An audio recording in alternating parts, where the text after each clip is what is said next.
Imagine a world where giants move slowly across endless snowy plains, covered in thick fur, with tusks like curved moons. A world where the wind sings ancient songs, and life, thousands of years old, lies hidden beneath the snow. This story is not just about animals. It is a story of survival, of the cold, of the encounter between humans and nature, and of a mystery that remains unsolved to this day. Where did the mammoths go? Why did such mighty creatures simply vanish one day? Today you'll embark on a journey through time to a place where glaciers breathed and the earth was home to true giants. And if you like stories like this, ones you can listen to before bed and feel like you're being transported to another world, please support the channel, subscribe, and give it a like. This helps create even more of these calm and atmospheric stories. And now, get comfortable. The story begins. Long ago, long before cities, roads, or even the earliest legends, the earth was a different place. Colder, wider, quieter. The air above the plains was sharp and clean, carrying nothing but wind, nothing but snow, nothing but an endless gray sky dissolving into the horizon. There were no landmarks, no borders, no names for things. There was only the cold, and whatever was strong enough to endure it.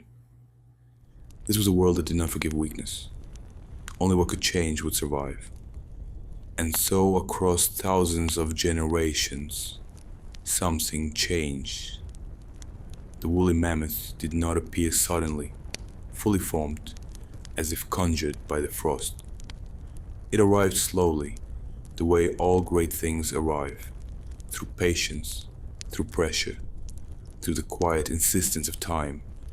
Its ancestors were ancient elephants, creatures of warmer lands, who had once wandered the forests and open savannas of a greener world. But the earth was shifting, the climate was cooling, and some of those ancient animals, for reasons we may never fully understand, did not retreat south toward the warmth. They kept moving north into landscapes that grew harsher with every generation, into winters that stretched longer and longer, into a cold that most creatures simply could not bear. And the cold began to shape them. This process, called evolution, works not through intention or desire, but through a ruthless kind of sorting. The animals best suited to the cold survived long enough to have offspring. Those offspring inherited their parents' slight advantages. A little more fur, a little more fat, ears that lost a little less heat. Over thousands of years, those small advantages accumulated. What began as an elephant adapted to temperate climates slowly became something new entirely. Something extraordinary. Something that belonged to the ice. By around 400,000 years ago, the woolly mammoth, Mammoths primigenius, had fully emerged as a distinct species, and it was magnificent.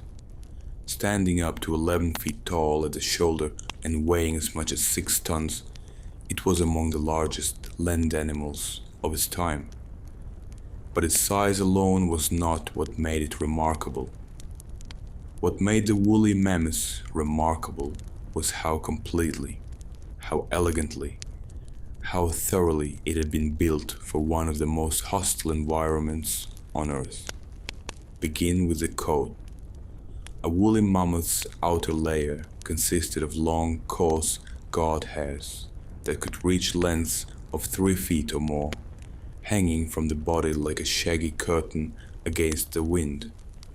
Beneath this outer layer lay a dense undercoat of shorter, softer wool, fine and insulating, trapping warmth close to the skin. and beneath even that was a thick layer of fat, sometimes 4 inches deep, acting as both insulation and an energy reserve during the long months when food was scarce. Touch a mammoth, if such a thing were possible, and you would feel not the smooth firmness of a modern elephant's hide, but something closer to the deep, layered warmth of a heavy winter coat. Their skin itself was adapted. Sebaceous glands produced oils that waterproofed the fur, preventing moisture from reaching the body even during sleet or freezing rain. The skin was also notably thicker than that of the tropical relatives, an additional barrier against wind and cold. Everything about the mammoth's exterior had been refined over countless generations into a near-perfect system for retaining heat. Now consider the ears. Modern African elephants have enormous ears, great fanning structures that serve as radiators, releasing excess body heat in the sweltering heat of the savanna. A woolly mammoth's ears were dramatically smaller, perhaps 1/10 the size. There was no need to cool down. Every adaptation pointed in the opposite direction. Retain heat, conserve energy, survive the winter. The tusks deserve their own attention. Long, curved, sometimes sweeping into full spirals, a woolly mammoth's tusks could reach lengths of 14 feet in older males. They were used for many things: for fighting rivals during mating season, for stripping bark from trees, for digging through frozen ground in search of roots. But the most essential function may have been simpler. Mammoths used their tusks to sweep aside deep snow, to excavate the frozen surface of the ground and expose the dry grasses and sedges buried beneath. Picture an enormous animal on its knees in the snow, working steadily, methodically, uncovering the food that would keep it alive through another Arctic winter. Those great curved tusks were not ornaments, they were tools. The mammoth's teeth, too, were specialized. Like modern elephants, mammoths were hypsodonts. They had high-crowned teeth with ridged surfaces perfectly designed for grinding tough, fibrous vegetation. Over a lifetime, a mammoth cycled through 6 sets of teeth. As one set wore down from years of chewing coarse grasses, another would move forward from the back of the jaw to replace it. When the final set was gone, the animal could no longer feed effectively and would eventually die. A mammoth's lifespan was written, in some sense, in its teeth. What did these animals eat? The world they inhabited, known to scientists as the Mammoth Steppe, was not a barren wasteland of snow and ice, as we might imagine. It was a vast cold grassland, stretching from Western Europe across Siberia and into North America, rich with grasses, sedges, flowering plants, shrubs, and mosses.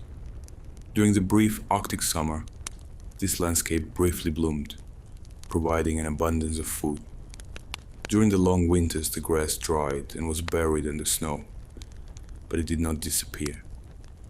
Mammoths learned, or rather evolved, to find it. They could smell vegetation through the snow, and the tusks did the rest. They were not solitary creatures.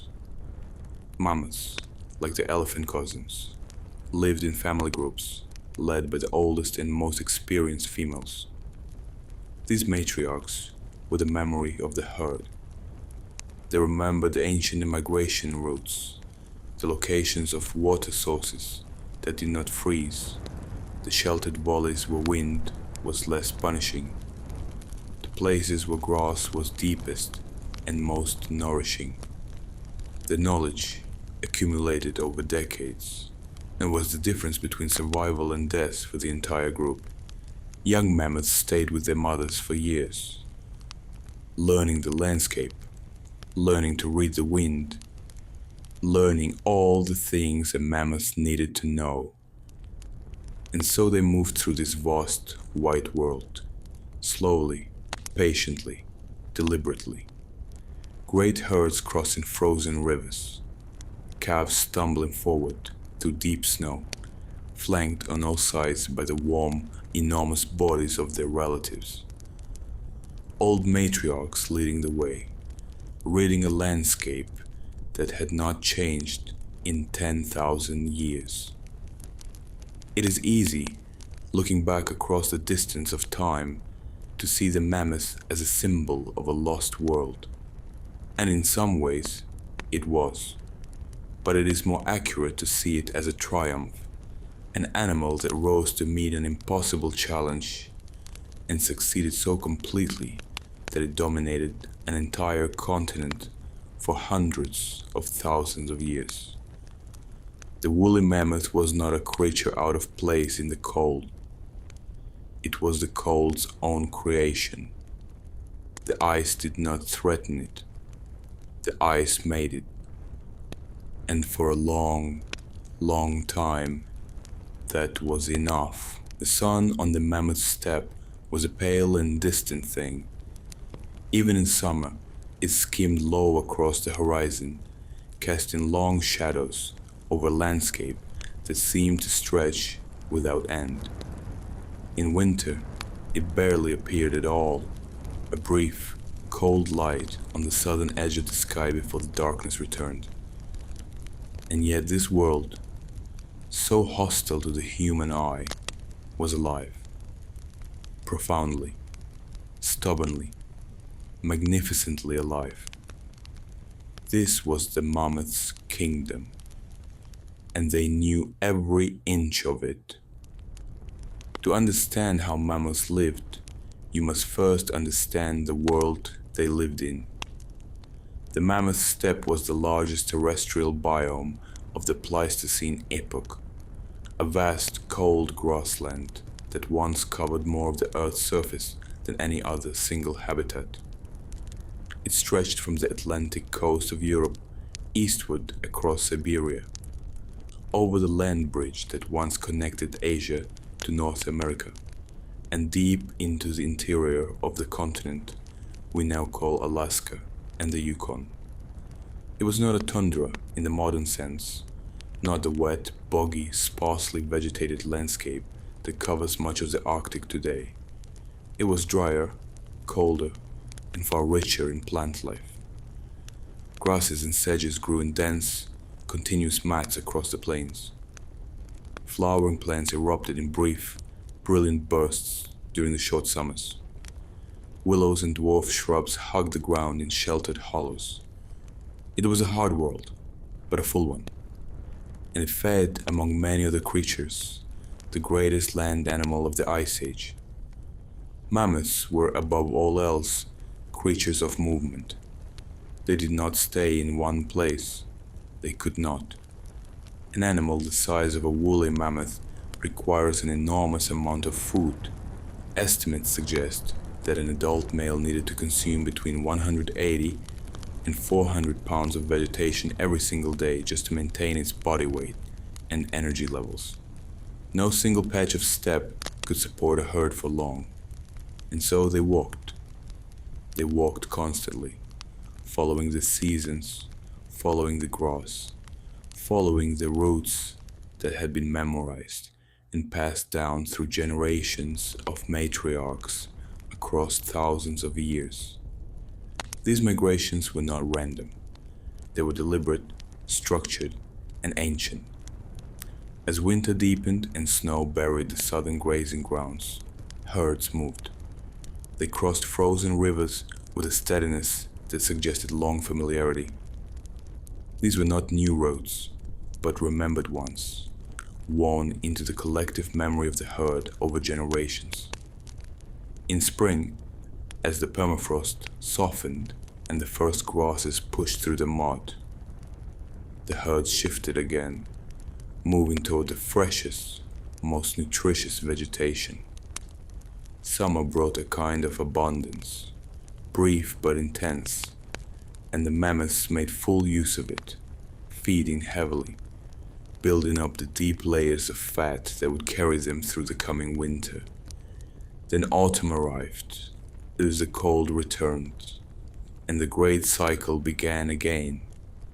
At the center of every herd was its matriarch. She was typically the oldest female, often 40, 50, even 60 years old, and her age was not a liability. It was her most valuable asset. Elephant memory is not a myth or a metaphor. It is a biological reality, documented in modern elephants and almost certainly present in their mammoth cousins. A matriarch remembered. She remembered where water could be found in drought, where sheltered ground lay beneath the worst of the blizzards, where the grass was deepest after a good summer, and where danger had come from before. Her decisions guided the herd not through dominance alone, but through knowledge, the irreplaceable, accumulated knowledge of a long life spent on the steppe. Around her moved the rest of the family group, younger adult females, adolescents, and calves. Young males stayed with the matriarchal herd until they reached adolescence, at which point they gradually drifted away, eventually joining the loose, roving groups of bachelor males that wandered the steppe independently. These young bulls were often recognizable by their restlessness, moving more erratically, covering greater distances, occasionally approaching other herds with posturing and noise during the annual period of hormonal activity known as moss, a condition shared with modern elephants, during which males became aggressive and determined to mate. Life for a mammoth calf began in the center of the herd, surrounded on all sides by adults. A newborn mammoth weighed perhaps 200 pounds, substantial by any ordinary measure, but tiny relative to the world it had entered. It was covered in a reddish-brown coat of fine hair and was capable of standing within hours of birth. But standing was only the beginning. The steppe offered no time for a long, sheltered infancy. Calves needed to keep pace with the herd, which meant walking from the first days of life, navigating uneven ground, frozen river crossings, and the deep snow of their first winter. They did not do this alone. Mammoth herds were intensely social, and the care of young calves was a collective responsibility. Females who were not the calf's mother, aunts, older sisters, cousins, would stand close to a struggling calf, using their bodies as windbreaks, guiding it away from danger, helping it back to its feet if it slipped on ice. This behavior, called allomothering, is well documented in modern elephants and almost certainly existed in mammoths. It made evolutionary sense. Calves were enormously valuable. The slow reproductive rate of large mammals meant that every calf represented years of investment. The herd could not afford to lose one carelessly. The sounds of a mammoth herd would have been remarkable to human ears. Modern elephants communicate across vast distances using infrasound, low-frequency rumbles below the range of human hearing, transmitted not only through the air but through the ground itself, sensed by other elephants through the sensitive skin of their feet. Mammoths almost certainly did the same. A herd on the move was produced a constant, subtle trembling in the earth, a conversation conducted in frequencies we cannot hear, coordinating movement, signaling danger, maintaining contact between individuals separated by miles of open steppe. What seemed, from a distance, like silence was in fact full of meaning. At rest, the herd drew together. When temperatures plummeted, as they could on the open steppe, to -40 degrees or colder, Mammoths pressed close to one another, their great shaggy bodies forming a wall against the wind. Calves sheltered in the center of these clusters, surrounded by the warmth of the adults. In such moments, the herd became almost a single organism, breathing together, swaying slightly, conserving heat through closeness and stillness. Hours could pass this way. The wind howled across the steppe. The darkness stretched in all directions. And at the center of it all, the mammoths waited, patient and warm for whatever came next. They were not passive creatures, however. Mammoths were capable of speed, short bursts at least, and of formidable aggression when threatened. Their size alone was a deterrent against most predators. Cave lions, giant hyenas, even the great short-faced bear of North America would have thought carefully before approaching an alert adult mammoth. When threatened, adults form defensive formations, placing calves in the center and presenting the tusks outward. There are indications in the fossil record of mammoths with healed injuries from predator encounters, evidence of battle survived, of animals that had fought and continued living. The steppe was dangerous. The mammoths knew it, and they responded accordingly. And so the days of the mammoth steppe passed, in movement and in stillness, in cold and in brief warmth, in the noise of the herd and in the long, infrasonic conversation that carried across the frozen plain. These were not simple animals wandering blindly through a frozen world.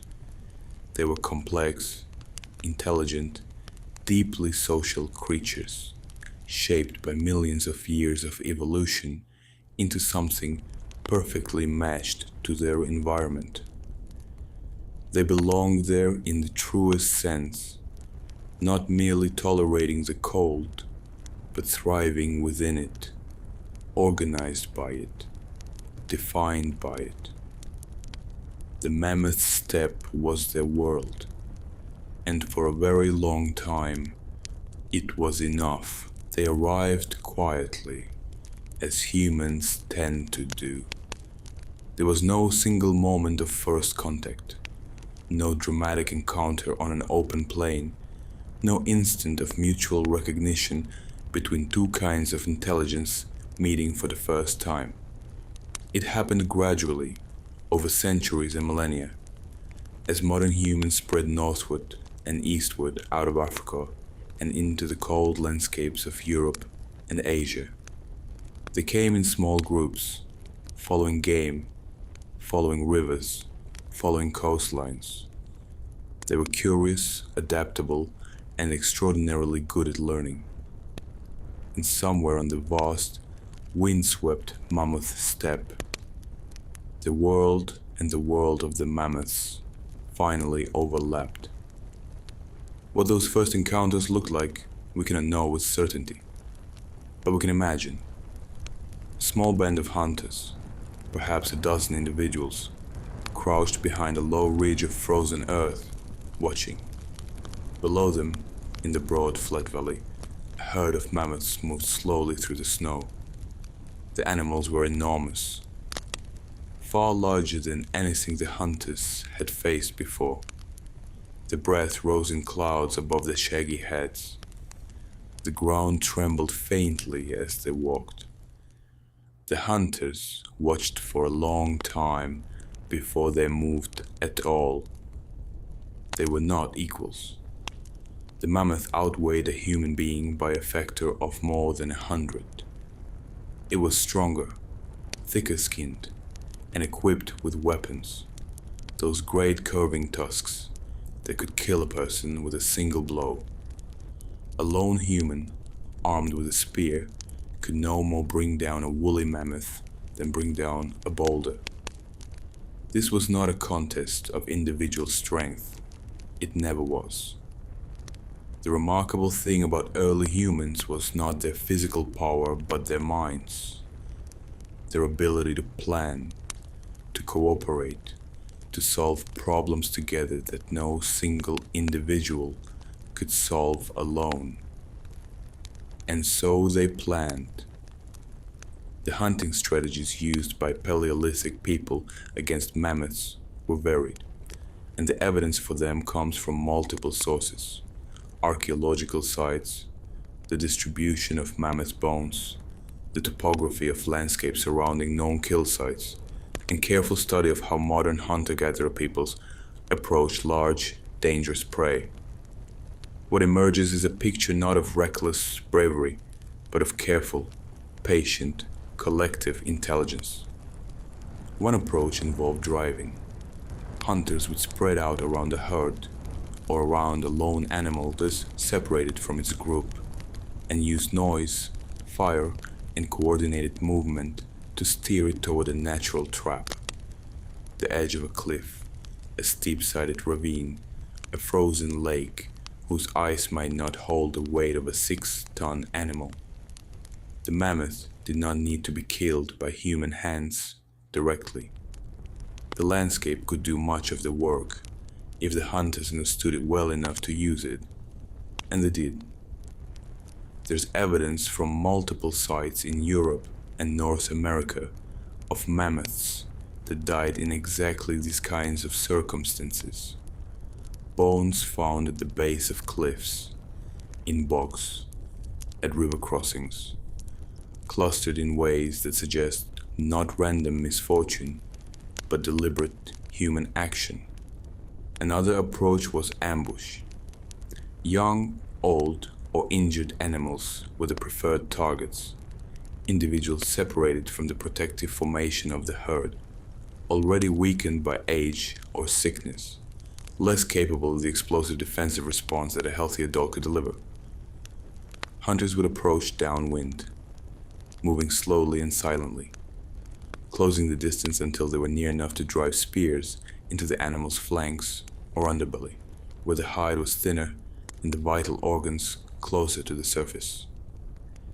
This required enormous patience and precision. A wounded mammoth was still a deadly mammoth. A hunter who miscalculated the distance, or who threw a moment too soon, could easily be killed. The weapons they used were more sophisticated than they are often given credit for. The spear thrower, a simple device that acted as an extension of the throwing arm, dramatically increasing both the speed and the force of a thrown spear, had been in use for tens of thousands of years by the time humans were hunting mammoths on the Eurasian steppe. Later the atlatl, and eventually the bow and arrow further extended the range at which a hunter could strike. Spear points made from flint, obsidian, and other fine-grained stones were knapped with remarkable skill, producing edges sharper than modern surgical steel. These were not primitive weapons. They were precision instruments, crafted by people who understood both the materials they worked with and the anatomy of the animals they hunted. A successful mammoth hunt was transformative for the group that achieved it. A single adult mammoth could provide hundreds of pounds of meat, enough to feed a band of hunters and their families for weeks, particularly in the depths of winter when other food sources were scarce or absent. But the mammoth gave far more than meat. Its hide, thick and tough, could be cured into leather for clothing, footwear, and the coverings of shelters. Its long outer fur could be twisted into rope or woven into rough textiles. Its bones, large, dense, and plentiful, were used as construction materials in regions where timber was scarce. The curved ribs and leg bones of mammoths formed the structural frames of dwellings, covered with hides and insulated with earth. Mammoth ivory was carved into tools, needles, handles for knives, and ornaments. Even the fat rendered from a mammoth's body had value, burned in stone lamps to provide light and heat through the long Arctic winters. Nothing was wasted. This was not sentiment, It was survival. And yet there was something beyond survival in the relationship between humans and mammoths. Something harder to quantify so but impossible to ignore. They drew them. Across the caves of Europe, at Chauvet, at Lascaux, at Font de Gaume, at dozens of other sites, the images of mammoths appear on the walls in ochre and charcoal and manganese, rendered with a vividness and accuracy that still astonishes. The artists who made these images knew mammoths intimately. They captured the distinctive high-domed skull, the slopy back, the great curved tusks, the heavy fringe of fur along the belly. Some images show mammoths in motion, others in stillness. Some appear to be part of larger scenes involving multiple animals. A few seem to show individual animals with distinctive markings or postures, as if the artist was recording not a generic mammoth, but a specific one. An animal they had observed, perhaps many times, and remembered. Why did they draw them? This question has occupied archaeologists and anthropologists for generations, and no single answer has emerged. Some argue that the images were part of hunting rituals, a way of capturing spiritual power over the animal before the hunt, of rehearsing the kill in a sacred space. Others suggest the caves were places of initiation, of ceremony, of communal memory. Still others point to the sheer aesthetic pleasure evident in the images, the evident delight in representation, in capturing the shape and weight and presence of a living creature on a stone wall, and suggest that art, even then, needed no justification beyond itself. Whatever the reason, the act of drawing a mammoth required something important: attention, sustained, careful, respectful attention. You cannot render an animal accurately unless you have watched it for a long time, unless you have noticed the particular way it holds its head, the specific angle of its tusks, the texture of the fur along its shoulders. The people who painted those cave walls had looked at mammoths the way you only look at something you find worthy of looking at. They feared them, certainly. They hunted them when they could. But they also, in some way that we can still feel across 40,000 years, admired them. There is a painting in the Chauvet cave in southern France, estimated to be more than 30,000 years old, that shows a group of mammoths rendered in confident, flowing lines. The animals are not frozen or static. They seem almost to be moving, heavy, deliberate, alive. Someone stood in that cave, in the flickering light of an oil lamp, and made those marks with their hands. Someone chose, out of everything in the world, to put the mammoth on the wall. That choice tells us something. It tells us that even then, even at the very beginning of the relationship between our species and theirs, humans understood that the mammoth was something worth remembering.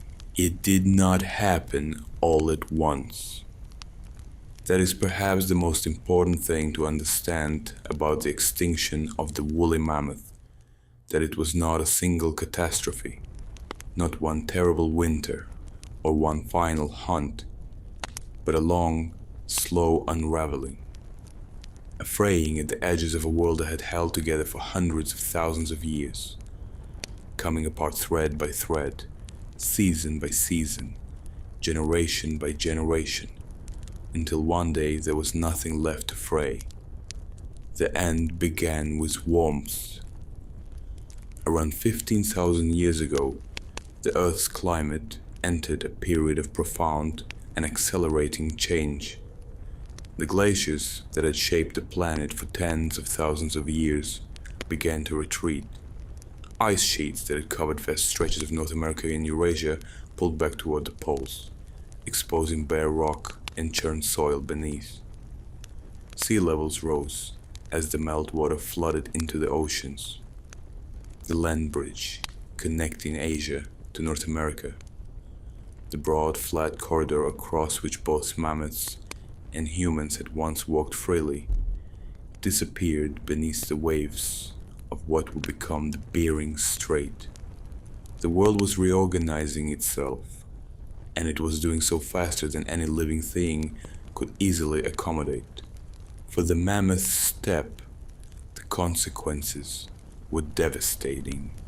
The cold, dry grassland that had sustained mammoths and dozens of other large animals for millennia began to shrink. As temperatures rose and moisture increased, the open plains gave way to something different. Wetter, softer, ecologically transformed. In many regions, forests advanced northward, replacing the grass and sedge that mammoths depended upon. The permafrosts that had kept the ground frozen and firm began to thaw in places, turning broad stretches of steppe into waterlogged bog, terrain that was difficult for large, heavy animals to cross, and nearly impossible to graze effectively. The mammoth steppe did not disappear overnight, but it retreated, fragmented, broke into isolated patches, separated by landscapes that offered mammoths little of what they needed. The herds began to shrink, not immediately, and not everywhere at once, but the trajectory was clear. Populations that had once ranged freely across entire continents found themselves increasingly confined to shrinking corridors of suitable habitat. Migration routes that had existed for thousands of years were severed by rising seas, by expanding forests, by the slow transformation of the ground itself. Herds that had once numbered in the thousands were reduced to hundreds. Hundreds became dozens. And with every reduction in population size came a new and compounding problem. Genetic diversity collapsed. This matters more than it might seem. Large genetically diverse populations are resilient.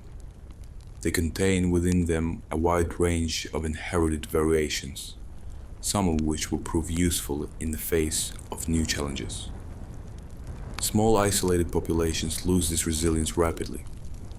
Harmful genetic mutations, which in a large population would be diluted and suppressed, begin to accumulate and spread. Inbreeding becomes inevitable. The population grows not only smaller but biologically weaker, less adaptable, more vulnerable to disease, less capable of responding to further environmental stress.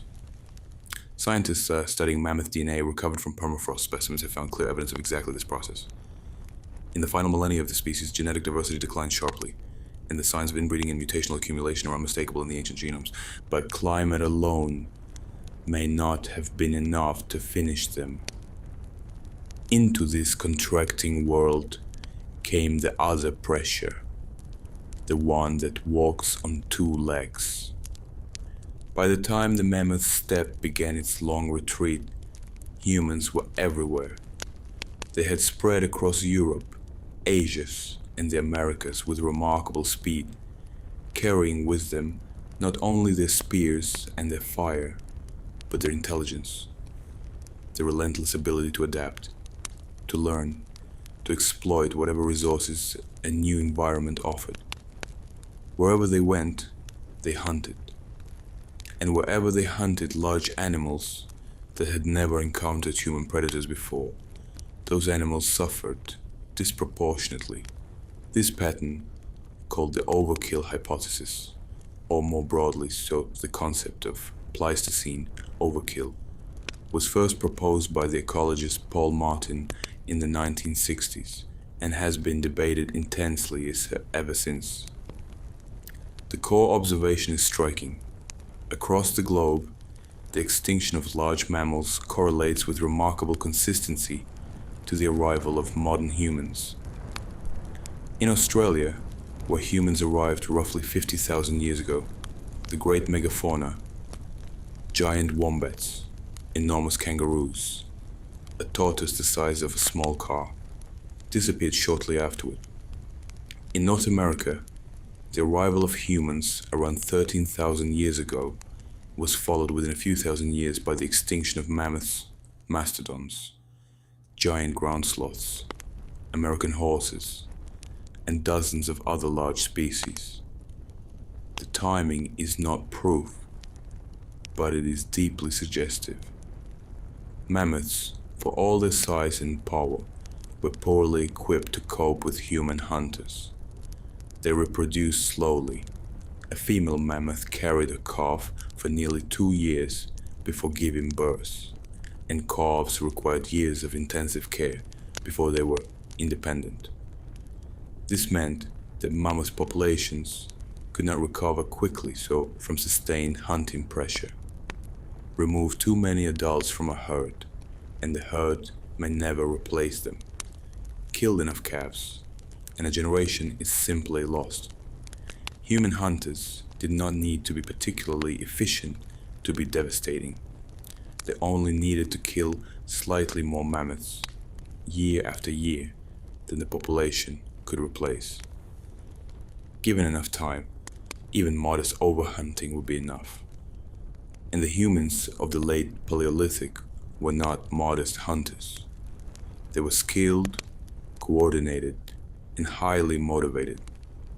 In a world where a single mammoth could feed a family for weeks, the incentive to hunt was overwhelming. There is archaeological evidence of mammoth kill sites where the bones of dozens of individual animals are found together. Accumulations that suggest repeated, systematic hunting of the same species at the same locations over many years. These were not opportunistic encounters. They were organized campaigns. The debate among scientists today is not really about whether both climate and humans played a role. Most researchers now accept that both were involved, but about the relative weight of each factor.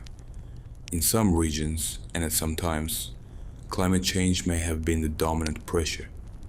In others, human hunting may have driven local extinctions even before the climate has shifted significantly.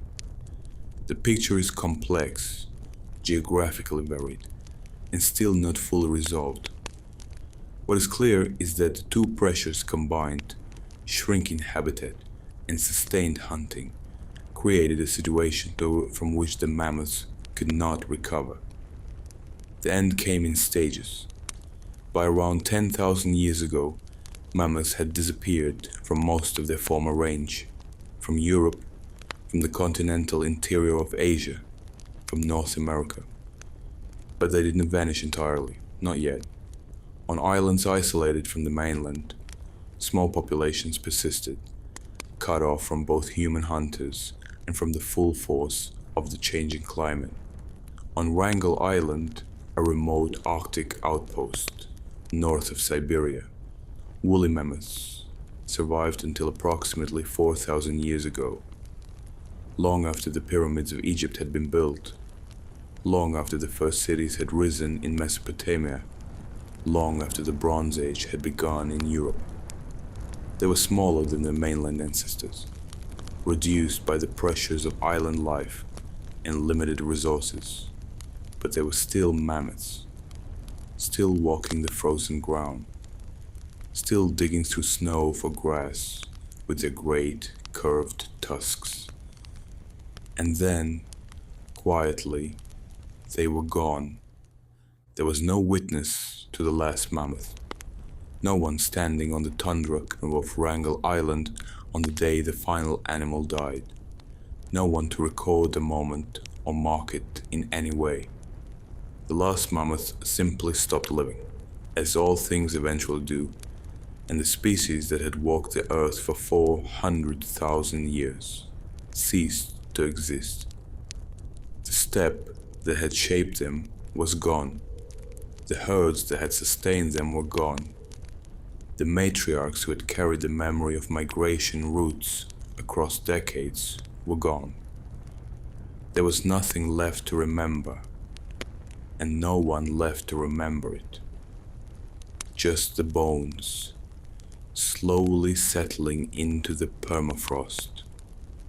Just the silence, spreading across the plain. Just the wind, moving over a world that had become, without quite anyone noticing, a little emptier than it had been before. The ground remembers what the air forgets. In the deep cold of the Arctic, in the frozen soil of Siberia, Alaska, the Yukon, and the remote islands scattered across the top of the world, time does not pass the way it does elsewhere. In most places, the dead are reclaimed quickly. Bacteria, fungi, insects, and weather conspire to break down organic matter within years, sometimes within weeks, returning it to the soil and the air and the water from which it came. Nothing is preserved. Everything cycles. But in permafrost, ground that has remained continuously frozen for thousands of years, that process stops. The cold arrests decay almost entirely.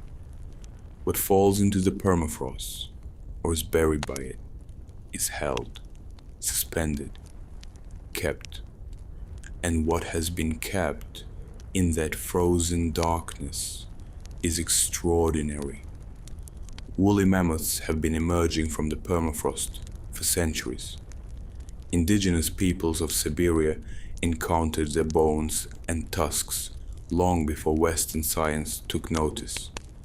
The Yakut people had legends about enormous subterranean creatures, called mammoth, that lived underground and died when they surfaced into the light. These stories may have been attempts to explain the mysterious bones that appeared in riverbanks after floods or in eroding cliffsides along Arctic coastlines. Bones too large to belong to any living animal, appearing as if from nowhere, embedded in the earth itself. The legend of the underground mammoth persisted for generations, a folk explanation for a genuinely puzzling phenomenon. Western science began paying serious attention in the 18th century, and what it found exceeded all expectation. The permafrost was not merely preserving bones, it was preserving bodies. In 1799, a Siberian hunter discovered a mammoth frozen into the bank of the Lena River, its flesh and hide still largely intact after perhaps 40,000 years in the ice. When scientists finally examined it, the specimen now known as the Adams mammoth, after the botanist who eventually retrieved it, they found not just a skeleton, but an entire animal, skin, fur, and preserved soft tissue. It was, in every meaningful sense, a mammoth, not a fossil, not a cast or a reconstruction. The actual animal, pulled from the same ground in which it had died tens of thousands of years before. Since then, dozens of exceptionally preserved mammoth specimens have been recovered from permafrost across the Arctic. Each one is remarkable. Each one tells us something that bones alone cannot. There is Luba, discovered in 2007 in northwestern Siberia by a reindeer herder named Yuri Kudi. She was a female calf, approximately 1 month old at the time of her death, and she is the most complete mammoth specimen ever found. Her eyes are closed. Her trunk curves gently to one side. Her skin is intact. Her eyelashes preserved. The fine reddish hair of her coat still visible across her body. Analysis of her remains revealed that she died by suffocation. She had inhaled mud, probably while trying to drink from a riverbank that collapsed beneath her, and that in her final hours she had consumed her mother's milk. The contents of her stomach and intestines were preserved. The bacteria in her gut were preserved. She died 42,000 years ago, and she looks lying in a glass case in a Russian museum as if she fell asleep recently and might yet wake up. There is Yuka, a juvenile female found in 2010 on the Laptov Sea coast of Siberia, with long reddish hair still covering much of her body and evidence of ancient human interaction. Cut marks on her bones that suggest she was butchered by people not long after her death. There is the Yarkov mammoth, an adult male whose frozen remains were lifted from the Siberian tundra by helicopter in 1999, encased in a block of permafrost. There are partial specimens, isolated limbs, preserved skin patches, and frozen blood. Actual liquid blood, recovered in 2013 from a mammoth found on an island in the Laptov Sea, still fluid at minus 17 degrees Celsius due to a natural antifreeze mechanism in the mammoth's hemoglobin that scientists had not previously known existed. Every specimen rewrites what we thought we knew. The frozen blood told us that mammoths had evolved a form of hemoglobin adapted to release oxygen more efficiently in cold temperatures, a discovery that has implications not just for understanding mammoths, but for the broader science of cold adaptation in mammals. The stomach contents of preserved specimens have revealed the precise details of what mammoths ate in their final days. Specific grasses, sedges, mosses, flowering plants, even fragments of tree bark. Isotope analysis of mammoth tusks has allowed scientists to reconstruct individual life histories, tracking seasonal migrations, identifying periods of stress, even detecting pregnancy in female specimens by reading the chemical record laid down in the tusk's growth layers year by year, like rings in a tree. The permafrost is a library, and we're only beginning to learn how to read it. Among the most consequential discoveries of recent decades has been the recovery of ancient mammoth DNA, beginning in the 1990s and accelerating rapidly with advances in genomic technology. Scientists have extracted and sequenced genetic material from dozens of mammoth specimens, building an increasingly detailed picture of the species' evolutionary history, population structure, and biology. We now know that woolly mammoths were most closely related to Asian elephants, sharing a common ancestor that lived approximately 6 million years ago. We know that mammoth populations experienced several severe bottlenecks, periods of dramatic population reduction during the history, each one leaving a detectable signature in the genetic record. We know which specific genes were altered in mammoths compared to their elephant relatives, and we're beginning to understand how those alterations produced the cold adaptations that made them so successful. This genetic knowledge has opened a door that was, until recently, firmly closed. The possibility of bringing the woolly mammoth back, or something very close to it, is no longer purely the territory of science fiction. Several research groups around the world are actively pursuing what is sometimes called de-extinction, using the tools of modern genomics and genetic engineering to restore mammoth traits in living animals. The most prominent of these efforts is led by the company Colossal Biosciences, founded in 2021, which is working to edit the genome of the Asian elephant, the mammoth's closest living relative, to incorporate key mammoth genes, those responsible for cold-adapted hemoglobin, for the growth of long insulating fur, for the accumulation of subcutaneous fat, for the smaller ears and other anatomical features of the Arctic-adapted mammoth. The goal is not to produce a perfect genetic replica of a woolly mammoth. That may be impossible. and it is certainly not the near-term objective. But to create an elephant that can survive and thrive in Arctic conditions, filling the ecological role that mammoths once played. The ecological argument for this project is serious and deserves to be taken seriously.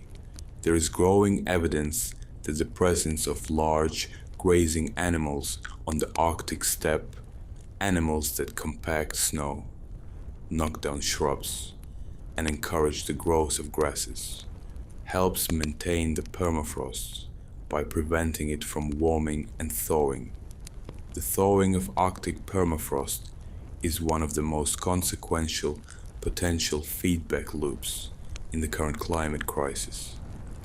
Vast quantities of carbon dioxide and methane are stored in frozen Arctic soil, and their release as the permafrost thaws could dramatically accelerate global warming, restoring large grazers to the Arctic, mammoth-like animals that could replicate the ecosystem engineering of the original mammoth steppe, might help slow or partially reverse this process.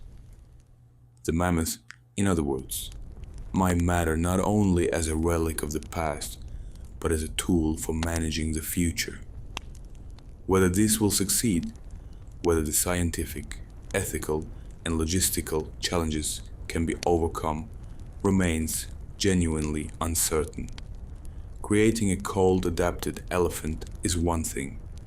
Creating a viable, self-sustaining population, capable of meaningfully altering Arctic ecosystems, is another challenge entirely, orders of magnitude more complex. The critics of de-extinction raise legitimate concerns about animal welfare, about the diversion of conservation resources from living endangered species, about the hubris of believing that we can simply undo the consequences of past destruction by deploying new technology. These are questions without easy answers, but they are questions worth asking. Because the mammoth story, it turns out, is not finished. It has entered a new chapter, one written not in ice and bone and ancient migration, but in laboratories and genomes, in the restless human desire to recover what has been lost. 40,000 years ago, someone stood in a fire-lit cave and drew a mammoth on the wall. They wanted to remember. Perhaps in our own strange way, so do we.